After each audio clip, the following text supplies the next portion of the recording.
नमस्कार, मैं मनु तेवतिया आप सभी दर्शकों का अन्नदाता कार्यक्रम में स्वागत करती हूं। किसान हमारे देश के अन्नदाता हैं और वे ही हमारे देश के भाग्य विधाता हैं। ऐसे ही भारतीय किसानों को खेती बाड़ी से जुड़ी हुई बहुत सी नई लाभकारी जानकारियां देने के लिए हम रोज सुबह आपके साथ आते हैं। तो चलिए कार्यक्रम शुरू करने से पहले देखते हैं क्या है आज के अन्नदाता में। वर्षा जल का संरक्षण कर रांची के किसानों ने बदली अपनी तकदीर।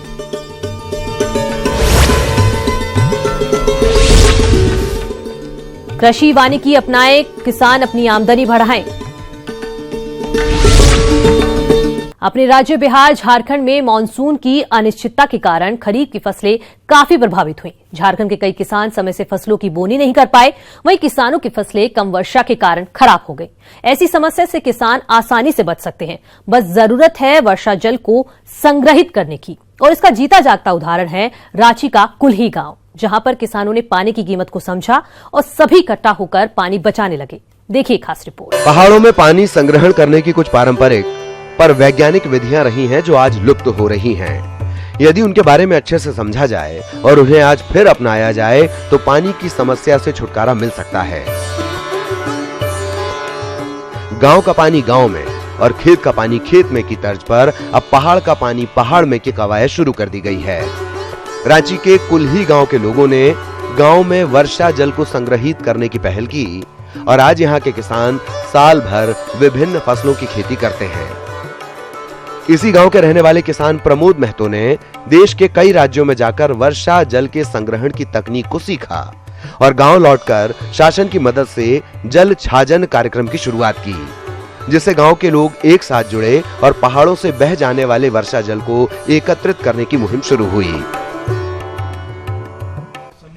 जो हम लोगों ने समेकित जल छाजन प्रबंधन कार्यक्रम के तहत IWMP के तहत हम लोगों में अपने गांवों में एक समिति बनाया, जल छाजन समिति, जिसके माध्यम से आज हमारे जो एरिया है उस एरिया पर हम अलग अलग गतिविधि अपनाए हैं, जिसमें टॉप टू बॉटम ऊपर से नीचे प्रबंधन का काम किया है, जिसमें contour trenching, staggered trenching, percolation tank, gabion structure, नाला बंड, 5% मॉडल, इस तरह का डोभा, छोटी तालाबें, कई तरह की एक्टिविटी को अपना करके जल को रोकने का काम किया है। और जल रोकने के माध्यम से आज हमारे जो समिति है उसको बहुत सारा लाभ मिला।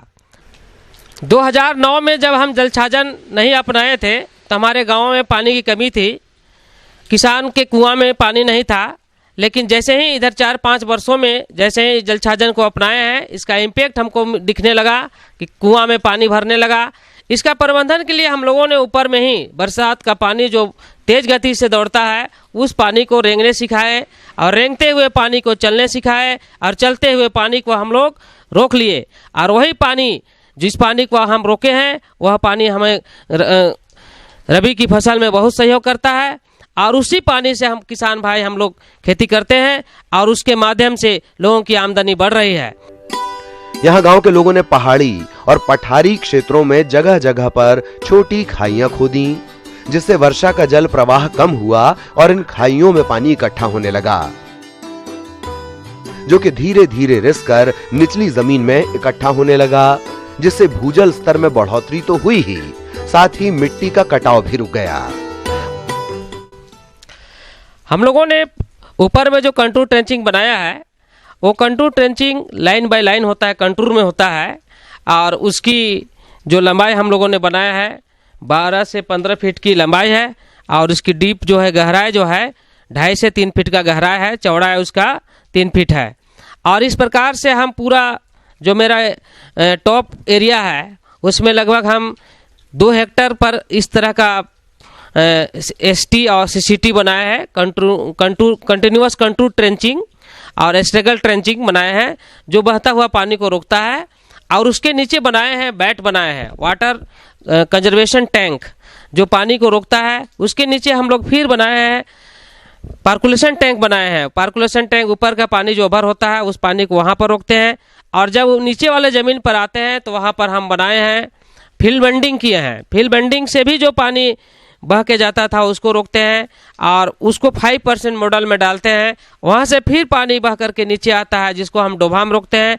डोभा का पानी को फिर जो वहाँ से पार्कुलेट होता है उसको हम लोग एक सीरीज में लाइन बाय लाइन कुआं बनाए हैं और उस कुआं में वह पानी पार्कुलेट होके जाता है और वह पानी के माध्यम से ही आज हम लोग सिंचाई का काम उपयोग में लाते हैं और उस पानी को हम लोग पीने काम में भी लाते हैं। उन्होंने बताया कि वर्षा जल अब पहाड़ों से बहकर नीचे की ओर आता है तो उसे संग्रहित करने के लिए निचले क्षेत्रों में छोटे छोटे डोभा और संग्रहण तालाबों को बनाया गया है, जिसमें पहाड़ों से रिसता जल और बहकर आने वाला जल संग्रहित होता है, जिससे भूमिगत जल स्तर में सुधार हुआ है। कुओं में भी पानी साल भर रहता है। हम लोग अलग अलग तरह का जैसे WC बोलते हैं वाटरशेड कमेटी, उसके माध्यम से हम लोग कई जगह पर वृक्षारोपण का काम किए हैं और बहुत ही बेहतर तरीका से हम लोग बनाए हैं यहाँ का वाटरशेड सिस्टम को और लाभ उसकी ज़बरदस्त लाभ हो रहा है। सभी समितियों को लाभ मिल रहा है, सालों भर इसका उपयोग करते हैं और बहुत ही इसका गहरा इम्पैक्ट पड़ा है। वहाँ के सभी लोग इस पानी का उपयोग कर रहे हैं और रबी में भी इसका उपयोग करते हैं और आमदनी बढ़ा रहे हैं। लोगों का जीवन स्तर में सुधार हो रहा है। लगभग एक एक किसान 5 लाख से ऊपर सालाना कमा रहा है और हम खुद खास करके हम WC के सेक्रेटरी थे और हम भी उसी के अंदर आते हैं और हम खुद अपने लगभग 8 लाख से ऊपर वार्षिक आमदनी मेरी होती है। यहाँ के किसानों ने खेतों में मेड़बंदी के काम को बढ़ावा दिया, जिससे वर्षा जल अधिक समय खेतों में रहता है। किसान भाइयों, सच तो ये है कि आज ऐसे कामों को सभी को बढ़ावा देना होगा। वक्त के साथ साथ पुराने तालाबों का गहरीकरण करना, नलकूप और कुओं का पुनर्भरण और फसलों की सिंचाई में टपक और फव्वारा जैसी उन्नत तकनीक को अपनाना होगा, ताकि कम पानी में अधिक फसलों की सिंचाई की जा सके। इन्हीं छोटे छोटे कदमों से आगामी समय में पानी को बचाया जा सकता है। तो हम फिर से एक बार कहना चाहेंगे, जो भी किसान भाई देख रहे होंगे तो हम उनसे अनुरोध करना चाहेंगे कि आप जल छाजन को अपनाएं और अपना इस जल छाजन के होने वाले लाभ को उठावें। और अगर किन्हीं किसान भाइयों को किसी प्रकार की सलाह लेनी है तो निःशुल्क आप संपर्क करके हमसे जल छाजन के विषय पर चर्चा करके आप सलाह ले सकते हैं। आप लोगों को बहुत बहुत धन्यवाद। जो भी देख रहे हैं अन्नदाता प्रोग्राम के माध्यम से जो भी किसान बंधु देख रहे हैं उन लोगों को मेरी तरफ से हार्दिक हार्दिक स्वागत है, धन्यवाद है।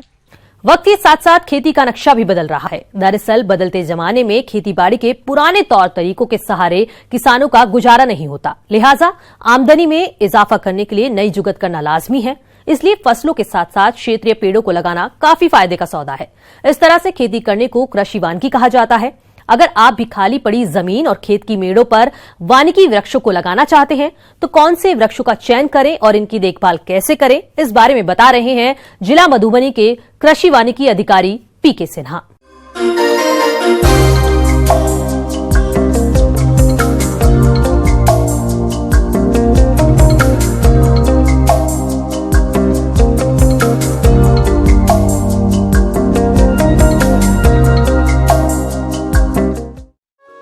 कृषि वानिकी एक ऐसी विद्या है जिसमें फसलों के साथ साथ खेती में बहुवर्षीय वृक्षों को भी लगाया जाता है।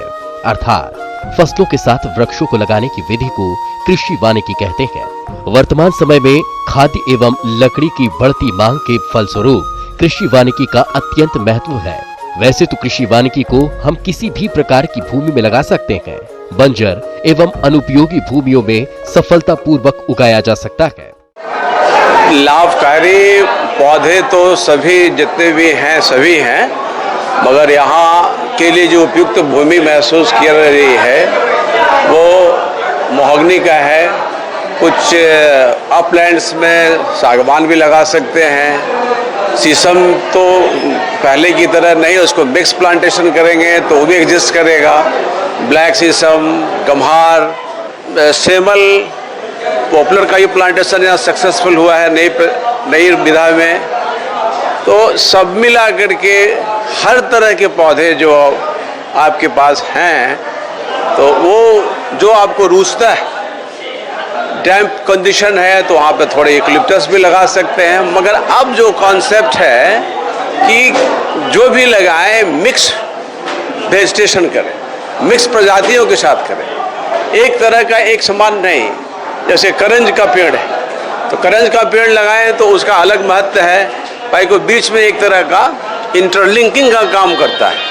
तो वो करंज प्रजाति का, बकेन प्रजाति का, जो ये सब प्रजातियां हैं जो उसको जड़ को ब्रेक करते हैं। कृषि वानिकी के साथ साथ किसान भाई कृषि बागवानी की खेती भी आसानी से कर सकते हैं। इसके अंतर्गत आप आंवला, आम, जामुन, अमरूद, बेर आदि वृक्षों को लगा सकते हैं और इन वृक्षों को आप अपनी खेतों की मेढ़ों पर भी लगा सकते हैं। इसलिए मिक्स प्लांटेशन के लिए यहाँ जैसे गम्हार, यहाँ का लिए जैसे डैम्प कंडीशन है, वहाँ जामुन, कहुआ है, यहाँ का स्पेसीज चह भी है, एक बहुत अच्छा स्पेसीज है, टिम्बर स्पेसीज भी है। हाँ, बम्बू भी यहाँ के लिए बहुत उपयुक्त है, बम्बू तो यहाँ बहुतायत है। तो बम्बू की जो यहाँ की वैरायटीज़ हैं वो तो लगाएंगे ही, और भी कुछ प्रजातियाँ हैं, लाठी के बम्बू या बर्मा बम्बू, एक्सपेरिमेंटल बेसिस पे उसको देखें, कॉमर्शियल बेसिस पे उसको देखें तो सबसे अधिक लाभकारी इमीडिएटली ही देने वाला है। बांस की खेती भारत में मुख्यतः दो तरह की बांस की प्रजाति की वानिकी तैयार की जाती है, बेम्बुसा एरुंडोनेसिया और डेंड्रोकैलामस स्ट्रीट्स। और अगर बात करें बांस की अन्य किस्मों की तो इसमें मुख्यतः बेम्बुसा बाल्कुआ, बेम्बुसा बेम्बूस, वनबांस, मोकला आदि किस्मों का चयन कर सकते हैं। सैंडी लोम सॉइल यहाँ का है, वो यहाँ के लिए उपयुक्त है। जहाँ सैंडीस एरिया, सैंडीस ज़्यादा है तो वहाँ के लिए कुछ और भी प्रजातियाँ हैं, जैसे ग्लिसिडिया वगैरह है, वो सब प्रजातियाँ के लिए उपयुक्त है। अब तो नई नई प्रजाति उस ढंग से चलता है, मगर सागवान के लिए है तो आपका सैंडी लोम जो सॉइल आपका बहुत अच्छा है। और यहाँ के हर एक लैंड आपका सर्वाइव कर रहा है, हर एक लैंड में कोई भी प्रजाति आपके लिए यहाँ मोटा मोटी उपयुक्त हो जाती है, इसलिए इसमें कहीं चिंता की बात नहीं है।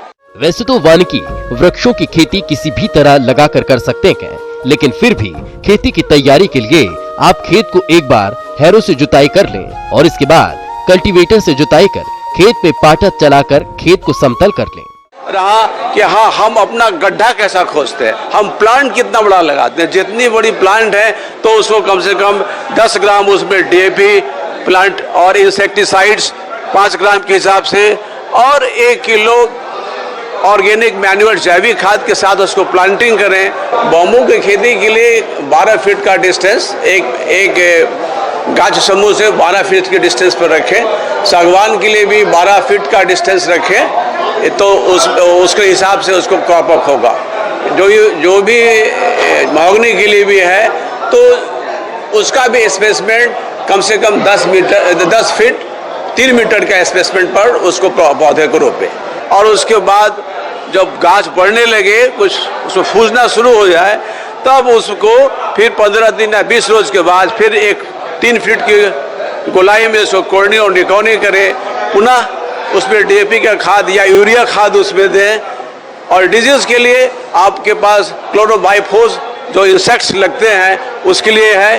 अब उसका पहले तो आप अपना ही इन्वायरमेंट ठीक करेंगे, आपका जो जल क्षयन आपका कम हो रहा है, मिट्टी क्षरण कम हो रहा है, आपका सेट पोजीशन अच्छा हो रहा है, आपके इन्वायरमेंट में चिड़िया चुड़गुड़ जो आपका शेल्टर है, जो आपका इकोसिस्टम का पार्ट है, कीट पतंग जीवाश्म जो आपके मिट्टी के लिए उपयुक्त है, जो आपके इसके जड़ में इसके में रहते हैं, वो सब आपके खेती के लिए उपयुक्त हैं। तो हम कॉम्बिनेशन ऐसा करें जिससे कि हमारा खेती भी दुष्प्रभावित नहीं हो और प्लांटेशन भी बढ़िया हो जाए और उसको वो क्रॉप मिले। शॉर्ट टर्म क्रॉप्स है, लॉन्ग टर्म क्रॉप्स है, तो आप कैसा क्रॉप्स लेना चाहते हैं। मटर एक ऐसी फसल है जिसकी फलियों का प्रयोग सब्जी और दाने का प्रयोग दाल के रूप में होता है। फिलहाल अभी सब्जी के लिए मटर की खेती की जा सकती है, क्योंकि अभी अगेती मटर की बुवाई करने पर आने वाले समय में इसका किसानों को अच्छा दाम मिल जाता है। लेकिन इसकी भरपूर पैदावार लेने के लिए वैज्ञानिक तरीके से बुवाई करनी होगी। तो चलिए अगेती मटर की बुवाई तकनीक पर जानकारी लेते हैं डॉक्टर राजेंद्र प्रसाद, केंद्रीय कृषि विश्वविद्यालय जिला समस्तीपुर के कृषि वैज्ञानिक डॉक्टर अनिल कुमार से। बहुत अच्छी बात है कि जो किसान भाई सब्जी मटर की खेती करते हैं, निश्चित तौर पर उनकी आमदनी बहुत अच्छी होती है और इसमें सब्जी मटर में हमारे पास 3 तरह के प्रभेद उपलब्ध हैं, या हम ऐसे कहें कि 3 समय में लगाने वाले प्रभेद उपलब्ध हैं। एक आगाद किस्म, दूसरा मध्यम किस्म और तीसरा पिछात किस्म। तो किसान भाइयों से मैं कहना चाहूँगा कि जो किसान या जिन किसान के पास जमीन ऊंची हो और बलुई दोमट भूमि हो, वो किसान मटर की खेती, आगात मटर की खेती अगस्त के आखिरी महीने या सितंबर के फर्स्ट वीक से आप कर सकते हैं। इसकी जो अच्छी प्रभेद हैं, आर्किल है जिसमें डाल पात कम होते हैं, और भी कुछ प्राइवेट सेक्टर की प्रभेद है, और दूसरा मध्यम जो समय का प्रभेद है उसको हम सितंबर में लगाते हैं, सितंबर से लेकर अक्टूबर में। उसकी प्रभेद है बोनविला, और एक लेट प्रभेद है आज़ाद 11, उसकी प्रभेद है जो पिछात में लगाते हैं, बहुत खूबसूरत प्रभेद है। उसको हम अक्टूबर से लेकर नवंबर में लगाते हैं और वो दिसंबर जनवरी में उसके फ्रूट्स मार्केट में आते हैं। तो इस तरह से अपने आवश्यकता अनुसार, अपने बाजार की क्रय विक्रय के हिसाब से प्रभेद का चुनाव कर लें समय के अनुसार। मटर की खेती के लिए अगेती किस्मों में 100 किलोग्राम प्रति हेक्टेयर बीज लगता है, वहीं मध्यम और पछेती किस्मों के लिए 80 किलोग्राम बीज प्रति हेक्टेयर का प्रयोग किया जाना चाहिए। बीज हमेशा प्रमाणित और उपचारित होना चाहिए। बीज को रोगों से बचाने के लिए थीरम 2 ग्राम या मैंकोजेब 3 ग्राम को प्रति किलो बीज की दर से शोधन करना चाहिए। इसके बाद राइबोजियम कल्चर से 200 ग्राम पैकेट के प्रति 10 किलोग्राम बीज को उपचारित करें। चूंकि ये 65 से 70 दिन की फसल होती है, और जो मध्यम और लेट है वो तो 90 दिन के आसपास की होती है, तो इसलिए आगात में और मध्यम में आपको अच्छे मात्रा में खाद उर्वरक का व्यवहार करना चाहिए। जैसे करीब लगभग 15 टन पर हेक्टेयर की प्रति हेक्टेयर की दर से आप FYM यानी कंपोस्ट की अप्लाई करें, और नाइट्रोजन, फास्फोरस, पोटाश में नाइट्रोजन हम कम देते हैं क्योंकि मटर में बढ़वार कम होनी चाहिए। अगर बढ़वार होती रहेगी तो फलन फूलन देर से होगा। तो हम नाइट्रोजन 40 से 50 किलोग्राम और फास्फोरस पोटाश 20 से 25 किलोग्राम प्रति हेक्टेयर के दर से डाल के और इसकी बुआई कर लें। बीज के बोने का तरीका, मटर को शुद्ध फसल के रूप में या मिश्रित रूप में लगाया जाता है, जिसकी अच्छी उपज प्राप्त करने के लिए बीजों को बोते समय इसकी कतारों की दूरी 30 से 45 सेंटीमीटर और पौधे से पौधे की दूरी 10 से 15 सेंटीमीटर की होनी चाहिए। मटर की बुआई सीड ड्रिल से या हल के पीछे वाले हिस्से से की जा सकती है। इसके अलावा मटर को ड्रिप बिछाकर या ड्रिप और मल्चिंग दोनों के माध्यम से लगाया जा सकता है। इस विधि से मटर का खेती से अधिक और अच्छी उपज मिलती है। दूसरी एक समस्या इसमें आती है स्टेम फ्लाई की। इस स्टेम फ्लाई में क्या होता है कि जमीन के ऊपर की जो जड़ रहती है उसका उड़ने वाली मक्खियाँ उसका रस चूस लेती हैं और पौधा सूखने लगता है। इसका सबसे बेहतरीन इलाज है थीमेट या फोरेट नाम की जो ग्रेनुलेशन दवा है, ग्रेनुलेटेड दवा है, इसका छिड़काव कर दें। मटर की फसल में हमेशा हल्की हल्की सिंचाई करनी चाहिए। मटर की उन्नत किस्म और उन्नतशील प्रजातियों में 2 बार सिंचाई की जरूरत होती है। पहली सिंचाई फूल निकलते समय और दूसरी सिंचाई फली बनते समय करें। खरपतवार पर नियंत्रण। मटर की फसल में अनचाहे खरपतवार उग जाते हैं, जिसमें गजरी, चटरी, मटरी, बथुआ, अंकारी और सैजी नामक खरपतवार का नाम लिया जाता है। इन सभी खरपतवारों को निराई और गुड़ाई करके फसल से बाहर निकाला जाना चाहिए। इससे फायदा क्या होता है कि अक्टूबर में मार्केट में आपकी मटर आ जाती है और जिससे काफ़ी अच्छा रिटर्न मिलता है, रेट उस समय मार्केट में काफ़ी अच्छा रहता है। तो इस तरह से आप इसकी खेती करके बाजार व्यवस्था के हिसाब से आप इस अच्छी आमदनी ले सकते हैं और ले भी रहे हैं बहुत सारे किसान। तो एक अगर सब्जियों में हम देखें तो मटर एक अच्छी आमदनी देने वाली फसल है।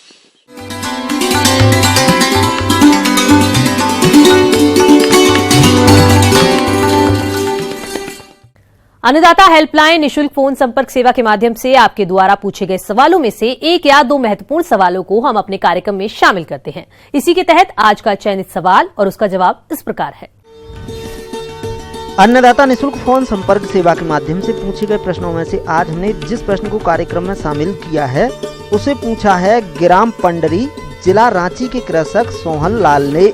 यह सोयाबीन की फसल में भुआ पिल्लू कीट के नियंत्रण के बारे में जानकारी चाहते हैं। तो सोहन लाल जी आपकी जानकारी के लिए प्रस्तुत है कार्यक्रम का यह अंश। जैसा कि जानते हैं कि हम लोग अब अगस्त महीने में आ गए हैं और जिन किसान भाइयों ने जून के लास्ट में या जुलाई महीने में सोयाबीन की खेती की है, उनकी फसल करीब करीब 1 महीने की हो गई है। जैसा कि जानते हैं आप कि सोयाबीन टाण भूमि में लगाई जाती है। आज के समय में सोयाबीन की फसल भी कीटों के प्रकोप से अछूती नहीं है। ऐसे में जरूरत है कि किसान भाई इसमें लगने वाले कीटों को सही पहचान करके समय पर इनका नियंत्रण करें। अब बात आती है कि किसान भाई अपने स्तर पर कम खर्च में इन कीटों का नियंत्रण किस तरह से करें, इस बारे में जानते हैं। उसी के साथ देखते हैं किसान भाइयों, इस समय जो है कीड़ों का प्रकोप भी बहुत ज़्यादा होता है। जहाँ देखते होंगे कि सोयाबीन में सबसे ज़्यादा परेशानी भुआ पिल्लू की, जो बिहारी हैरी कैटरपिलर है, उसका बहुत ज़्यादा नुकसान वो करता है। और इसका एक यूनिक फीचर होता है कि ये पत्तियों के नीचे में इसके जो है इल्लियाँ पाई जाती हैं। तो जैसे ही किसी पेड़ पे पौधे पे आपको भुआ पिल्लू का इल्ली दिखे तो उसको तुरंत उसका वहाँ से तोड़ के हटा दें और उसके बाद राइनेक्सीपायर 20 SL नामक दवा 100 ml दवा को 1 हेक्टेयर में आपको छिड़काव करना है। ये बहुत ही नई दवा है लेकिन बहुत ही कारगर दवा है। इसके अलावा बाजार में क्विनॉल फास्ट नामक दवा भी मिलती है। इसके प्रयोग से भी आप भुआ पिल्लू यानी कि बिहार हैरी कैटरपिलर का आप रोकथाम कर सकते हैं। अब आइए देखते हैं कल दिखाए जाने वाले कार्यक्रम की मुख्य झलकियां। सही देखरेख से बढ़ेगी धान की फसल की पैदावार।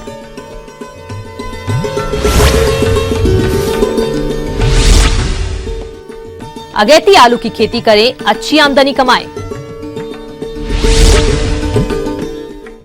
हम ये उम्मीद करते हैं कि आज का कार्यक्रम आप सभी दर्शकों के लिए उपयोगी रहा होगा। किसान भाइयों, अन्नदाता आपकी सेवा के लिए संकल्परत है। कृषि संबंधित समस्या एवं सुझावों के लिए आप हमें इस पते पर संपर्क कर सकते हैं। प्रोड्यूसर अन्नदाता, news 18 Bihar Jharkhand, Ramoji film city, Hyderabad 501512।